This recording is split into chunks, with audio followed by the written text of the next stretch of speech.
문화마루 구독자 여러분 안녕하십니까. 이달은 2021년 노벨문학상을 수상한 탄자니아 출생의 영국 작가 압둘라 자크 구르나의 소설 낙원을 고나려 합니다. 그는 식민주의의 영향과 난민들의 운명에 대한 타협 없는 그리고 연민 어린 통찰을 인정받아서 노벨 문학상을 수상했습니다.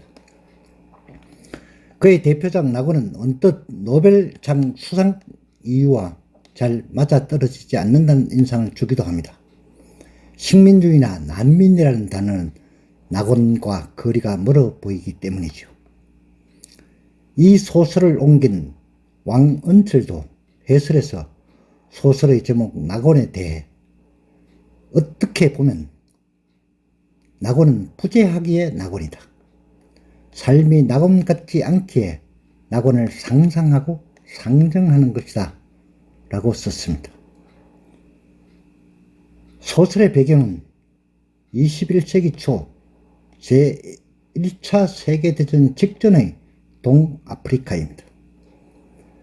12살 소년 유수프는 아버지의 빚 때문에 아랍 상인 아지즈에게 담보로 팔려가는 것으로 시작됩니다.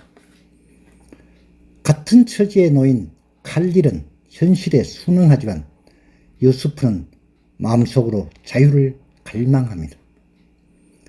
16살이 된 유수프는 아지즈의 대규모 상단을 따라 아프리카 내륙으로 무역 여행을 떠나지만 그곳에서 약탈과 전염병, 부족간의 노예매매 등 인간의 추악하고 냉혹한 현실을 목격합니다. 설상가상으로 상당히 습격을 당하면서 유수프는 비참한 몰골로 돌아오게 됩니다.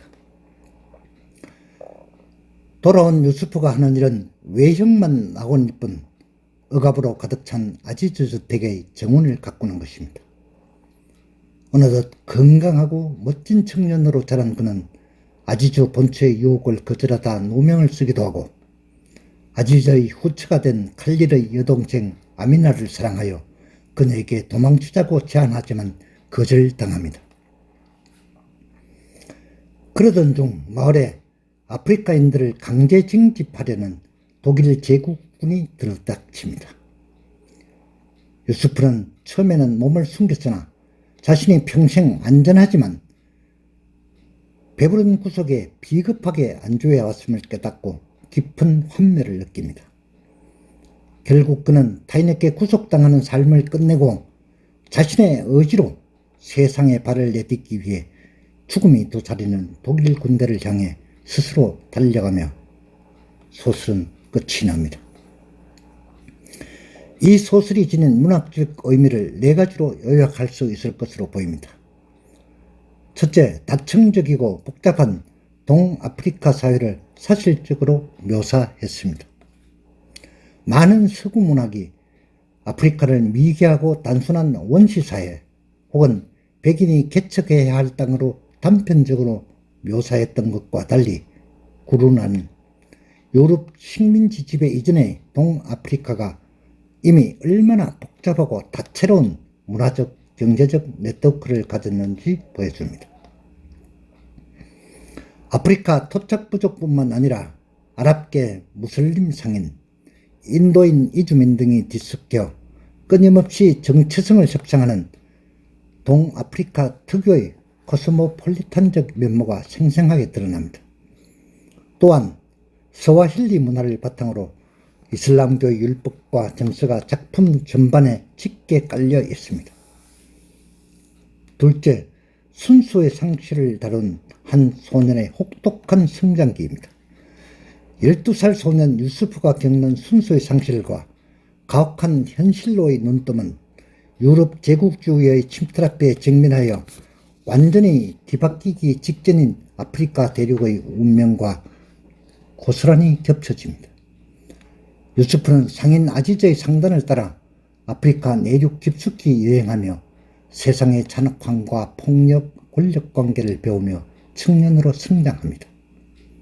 셋째, 탈식민주의 관점에서 제목인 낙원은 강렬한 반어적 의미를 품고 있습니다. 구르나는 낙원을 통해 아프리카 내륙의 에덴 동산 같은 자연미를 환기시킨 동시에 인간 사회의 폭력을 입체적으로 대비시킵니다. 유럽인들이 오기 전에도 아프리카 내부에는 이미 비지로 인해 인간을 구속하는 정교한 애속 시스템이 존재했습니다.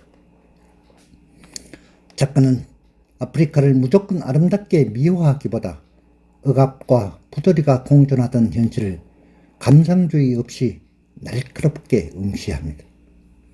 넷째, 탈출구 없는 디아스포라와 열린 결말의 구조를 가졌습니다. 18살이 된 유수프는 결국 자신을 가두던 주인의 아름다운 정문을 박차고 나옵니다. 하지만 그가 선택한 길은 아이러니하게도 아프리카를 식민지화하려는 독일 식민지 군대의 징집행렬을 따라가는 것이었습니다. 유수프는 고향에서도 버림받았고 애속되었던 상인의 집에서도 벗어났으며 그렇다고 서구 식민주의 세계에 온전히 속할 수도 없는 그런 경계인의 노예입니다. 작가는 자유를 찾아 떠난 소년이 결국 또 다른 거대한 폭력, 제1차 세계대전과 식민지 군대 그 속으로 걸어 들어가는 모습을 통해 식민지 피지배 민중이 마주해야 했던 비극적이고 불확실한 운명을 깊이 있게 보여줍니다. 이처럼 낙원은 단순히 아프리카의 순환사를 고발하는 데 그치지 않고 역사의 거대한 수레바퀴 아래에서 개인의 자유와 순수는 어떻게 말살되는가, 그리고 진정한 고향과 소속감이란 무엇인가라는 묵직한 질문을 아름답고 시적인 언어로 풀어냈습니다. 이 소설에서 하나의 키워드를 찾자면 그것은 단연 자유일 것입니다. 작품 속 늙은 정은사와 유수포의 대화에는 가슴을 울리는 대목이 있습니다. 나는 내가 얘기하는 자유가 뭔지 알아. 내가 태어난 순간 가지고 있던 자유지. 이 사람들이 넌 내 것이다, 나는 너를 소유한다고 할 때 그것은 비가 지나가는 것이나 하루의 끝에 해가 지는 것과 같은 거야. 그들이 좋아하든 말든 다음날 아침에는 다시 뜬다고. 자유도 마찬가지야. 그들은 너를 가두고 쇠사슬로 묶고 내가 가진 하찮은 것까지 모두 남용하지만 자유는 그들이 가져갈 수 있는 게 아니야. 내가 쓸모 없어질 때도 여전히 너를 소유하는 것과는 거리가 멀어.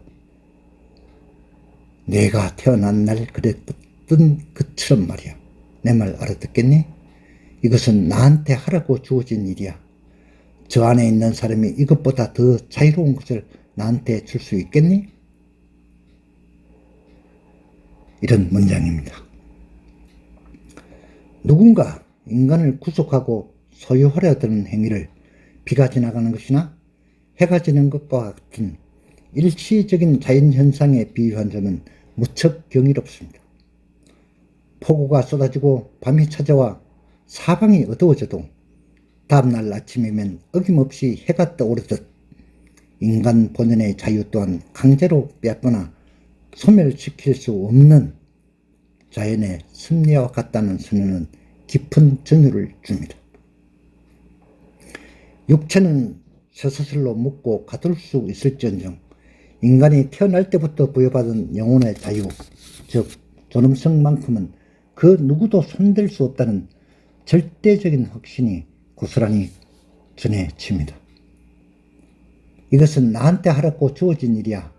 저 안에 있는 사람이 이것보다 더 자유로운 것을 나한테 줄 수 있겠니? 라는 고백은 외적인 억압 속에서도 자신의 소명과 내면의 자유를 완벽하게 통제하고 있는 자만이 가질 수 있는 숭고한 품격을 보여줍니다. 마치 한편의 거대한 서사시나 신념을 굽히지 않는 인물의 독백을 마주한 느낌입니다. 문장 하나하나가 가진 언어의 밀도와 사유의 깊이가 대단히 아름답습니다. 압돌라 자크 구르나이 나고는 식민지 역사를 가진 우리에게 일제강점기에 독립운동을 한 선현들을 떠올리게 합니다. 자유의 무게가 얼마나 무거운지 깊이 있게 성찰하도록 만듭니다. 모네마루 독자 여러분께서도 가짜 낙원을 넘어 진짜 자유를 향해 걸어간 유수프의 발길을 따라가 보시길 권합니다. 경청해 주셔서 고맙습니다.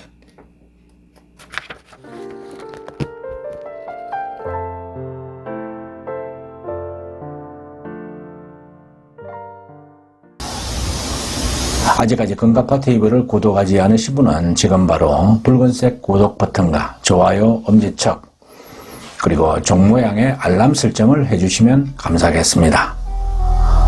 끝까지 시청해 주셔서 고맙습니다.